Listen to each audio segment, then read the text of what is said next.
Hello,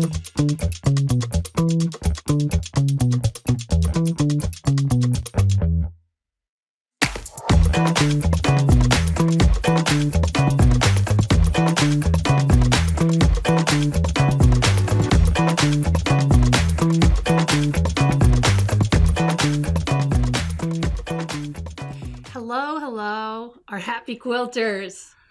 We're in the final mile, Marcia. We are. This is Chatsworth Block of the Month here at Pine Needles Quilt and Sew in Rochester, Minnesota, and this is block number 12. Thank you so much for hanging with us. You're going to have a beautiful quilt or a bunch of fun projects when we get done with this. So this is the last and final block from the Doug Leko. Did I say that right? You did. Whew, I'm finally learning. I always say Leko, and she corrects me all the time. That's Leko.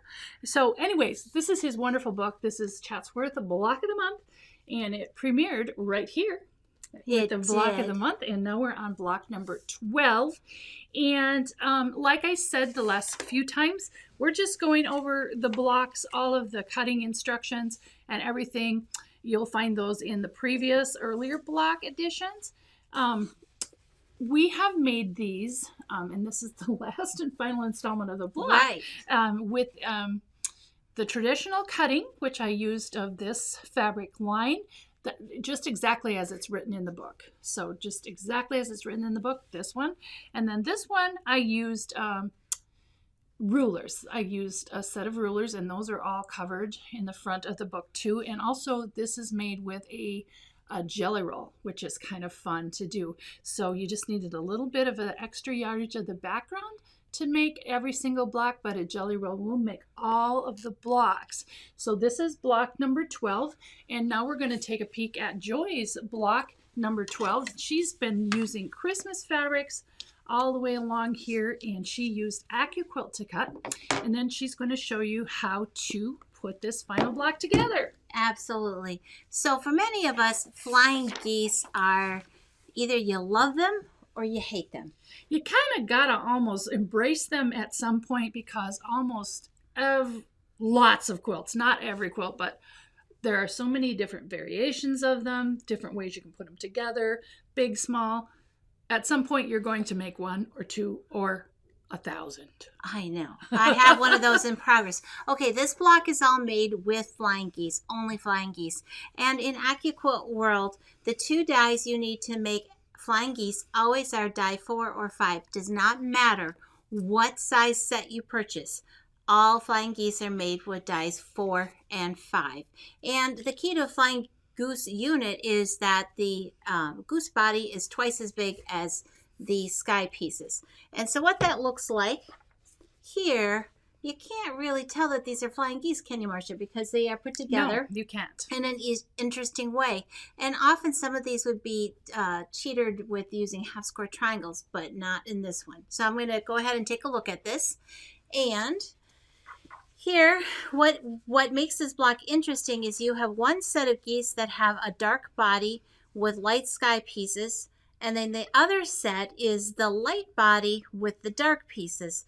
And as always, it's, what'd you say, up the mountain and then down the mountain. Of course, this would be pressed open when you went to do the down the mountain area. But that will make you a very nice crisp point here on these geese. And as always, only finger press. Don't use your iron on these shapes for nice crisp areas. And then they're just put together with the light bodies to the dark bodies here. And these seams are going the same direction on both sides. So when you get to that little area where they meet, make sure that they're not bunched up under your sewing foot so that you get a nice crisp seam. However, when you go to put these together on this side,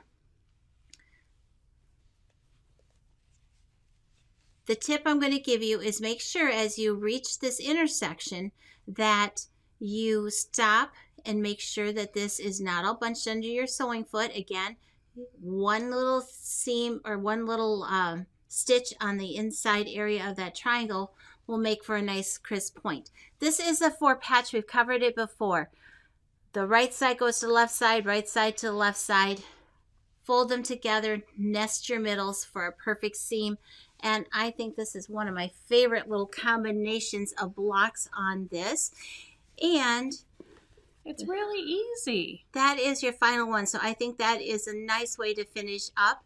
We have a bonus project we're going to share with you. Yes. And then next time when you join us, we're going to go into the finishing part. Because each of the blocks is finished with kind of another auxiliary star block all the way around it. And then also we're going to go over how to make the flying geese, these pieced flying geese.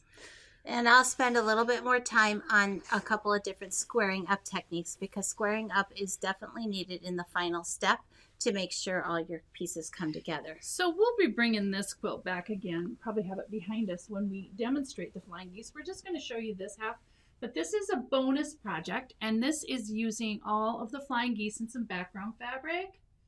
So one more way to use those, and again, we'll be covering that next time.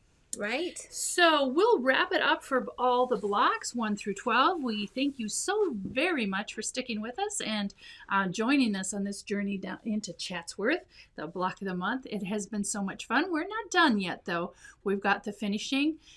We've got the bonus, the flying geese that we're going to use to put it together, the sashings, and also the how to surround every single one of these blocks with another stunning star. Right. Absolutely. You're going to love it. So thank you again for joining us here.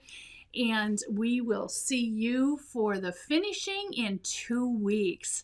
Pine Needles Quilts and Sew, Rochester, Minnesota. My name's Marcia and this is Joy, and we can't wait to see you next time. Thank you so very much.